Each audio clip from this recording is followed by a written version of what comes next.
Oh,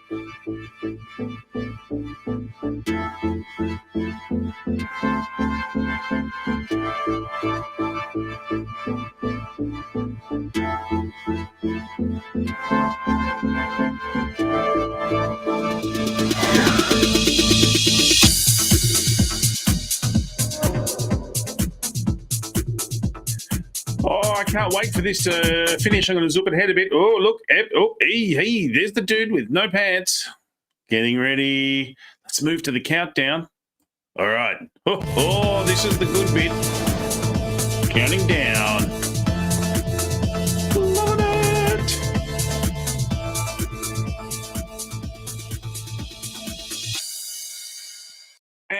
And welcome back. Get events on live stream. It's just sneaking in a bit early. It's Tuesday. Is it Tuesday? Is it Monday? I don't know. It's Tuesday. I know it's Tuesday. Look at this. Christmas beard. Don't you wish you had one? Hey, welcome. Look, for those of you who are probably thinking to yourself, what's this all about? This is just a quick social chat. It's the start of the year, and everyone's doing the whole new year, new you, and up you go, and you can do anything. Can I tell you, over the last couple of years, I'm a big fan of just sneaking in. Let's just ease into 2022. Let's not get too carried away. Hey, but for the events and meetings industry, oh, man, just when things were getting back to almost happening, the old Omicron's come in and slapped us in the face again. I saw someone put a comment out on Twitter. They were talking about if you're in the exhibiting or sponsorship game and you're exhibiting or sponsoring your for an event, it's basically you're gambling. It's an each way bet on your money, because we don't know whether the event's actually going to go ahead or not. I've just seen another announcement that a major festival in South Australia has just been cancelled. Here in Australia, the coronavirus numbers are going off this chart. So what does it mean? Well, this is going to be an interesting year. We are going to try and get back to more face-to-face. There's no doubt about it. We really want to do that. There's a huge demand for it. And we've also learned how valuable online events can be. And anyone who's anyone in the events and meeting industry knows that you always have to have an online backup version.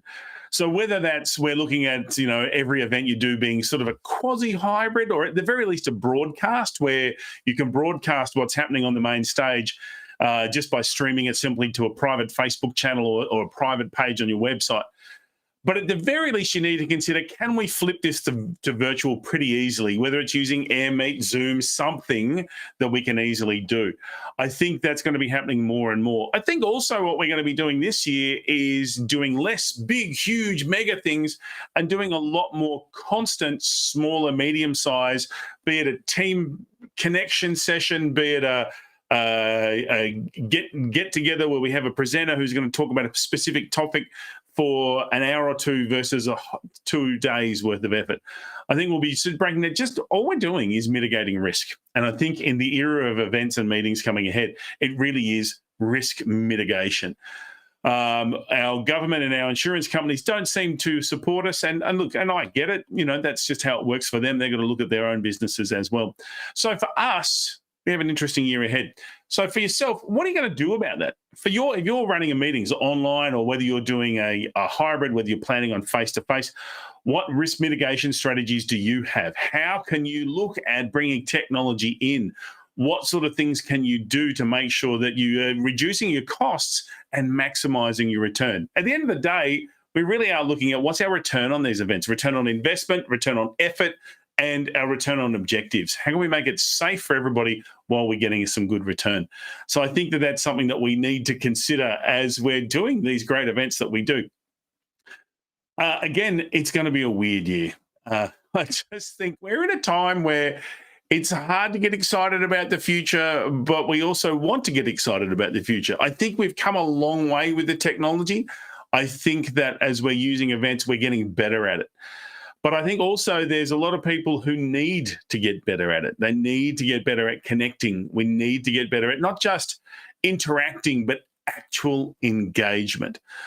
We also need to look at how do we get better with the technology that we use? Can we be smarter about how we use it? Can we look at running sessions that we record and productize? Can we look at doing it as continual education for our entire team and network? Can we look at different ways to monetize it versus just ticket sales? There are so many things that we can do, and we have been embracing technology very well because we've had to. Yet I can understand why people are quite tired. I know I have been. I'm actually not back at work. I'm only just popping in because I'm doing some podcast recording. And I also just wanted to just have a quick shout out and say all the best for the year and thank you for your continual support. But we are a bit tired and a bit battle weary, I suspect is the accurate term. And I think being as part of a global pandemic is actually taking a greater toll than many of us admit. So I'm not really back on deck for another 2 weeks, but I'm always around if you want to have a chat. But I'm interested, if you're watching the replay or if you're there right now, what's your plan for the year ahead? What are some of the things that you've got planned for your events and some of the work that you're doing? I can see I've got a couple of people online. Don't know who you are. Give us a bit of a sing out if you're there. And let me know what you've got planned for the year ahead. I'd love to help if I can. But I've also loved to just point you in the direction of any resources that you may need, because we do need to get better. We do need to get better to stay ahead. I was talking to some industry experts recently, and they were saying that their idea for large events is going to be that speakers now, you're only going to be the mega celebrity who's been there, done that, or you're known for it, or you're going to be entry level.